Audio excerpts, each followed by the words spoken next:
Hello बच्चों, इस question में बोला हुआ है point on a circle nearest to the point P two comma one is at a 4 unit distance and farthest point is 6,5 at the centre of circle. तो देखिए इस question में यहाँ पे क्या बोला हुआ है बच्चों कि the point on a circle nearest to the point 2,1। ठीक है, तो यहाँ पे हमें इस सर्कल पर एक वो पॉइंट फाइंड करना है जो इस 2,1 के नियरेस्ट हो and is at the distance of 4 unit, और जो इसका फारथेस्ट पॉइंट है वो कितना है बच्चों 6,5। तो यहाँ से देखिए एक सर्कल कंसिडर कर लेते हैं हम इस तरह से। ये हमने एक सर्कल कंसिडर कर लिया।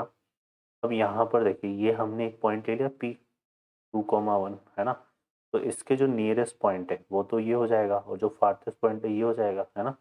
और ये फारथेस्ट पॉइंट का जो कोऑर्डिनेट है वो कितना है बच्चों 6,5। तो इसको क्या ले लेंगे हम 6,5, तो इसको हमने कंसिडर कर लिया बी। ठीक है, अब ये क्या बोल रहा है कि जो नियरेस्ट पॉइंट है उससे इस पी पॉइंट की डिस्टेंस कितनी है 4। तो ये डिस्टेंस हमें कितनी दी हुई है बच्चों 4। क्लियर है। और अब हम जो है यहाँ से ये डिस्टेंस निकाल लेंगे। क्लियर है, हम ये डिस्टेंस निकाल लेंगे। तो ये डिस्टेंस निकाल लेते हैं यहाँ पे पी बी डिस्टेंस।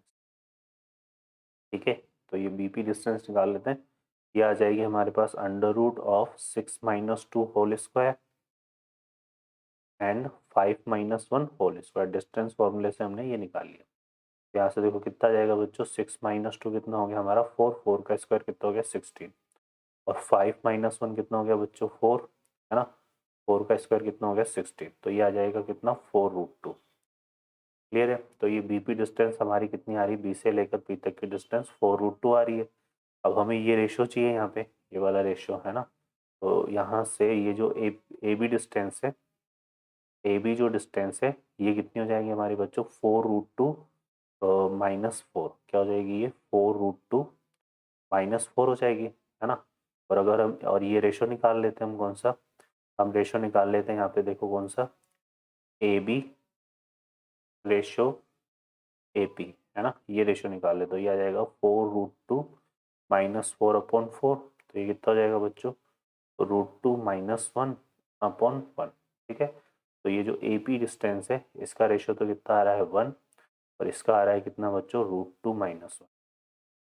ठीक है, अब यहाँ पे एक ही कोऑर्डिनेट हम क्या ले लेते हैं x, y, और सेक्शन फॉर्मूले का यूज करेंगे। तो यहाँ से देखो x इक्वल टू क्या आएगा, x इक्वल टू हमारे पास आ जाएगा, यहाँ से अगर हम निकालेंगे तो x इक्वल टू हो जाएगा 1 × 6, 1 × 6 प्लस √2 - 1 × 2। सो 2 × √2 - 1 अपॉन 1 प्लस √2 - 1। और y इक्वल टू आ जाएगा हमारे पास देखो कितना, y इक्वल टू आ जाएगा 1 × 5 प्लस √2 - 1 × 1। तो प्लस √2 - 1, और यहाँ पे 1 प्लस √2 माइनस। ठीक है बच्चों, तो यहाँ पे ये तो कैंसिल हो गया हमारा। ठीक है, यहाँ से देखो कितना आ रहा है 6 प्लस 2√2 - 2। सो 6 - 2 कितना हो जाएगा बच्चों 4। यहाँ पे आ जाएगा 4, और ये कितना आ जाएगा 2√2। तो 4 प्लस 2√2 अपॉन √2। और यहाँ से y इक्वल टू कितना बनेगा 5 - 1 4। तो 4 प्लस √2 अपॉन √2। ठीक है बच्चों, यहाँ से देखेंगे तो इसमें से अगर हम क्या कॉमन ले लेते हैं √2 कॉमन ले लेते हैं, तो यहाँ से ये कितना बनेगा 2√2 प्लस 2। क्या जाएगा हमारा 2√2 प्लस 2। ठीक है, इसमें से √2 कॉमन लेंगे, ये कैंसिल हो जाएगा। और जो y है वो आ जाएगा हमारा यहाँ से 2√2 प्लस 1। ओके बच्चों, तो ये किसके कोऑर्डिनेट आ गए x, y, ए के कोऑर्डिनेट आ गए। ठीक है, ये ए के कोऑर्डिनेट आ गए।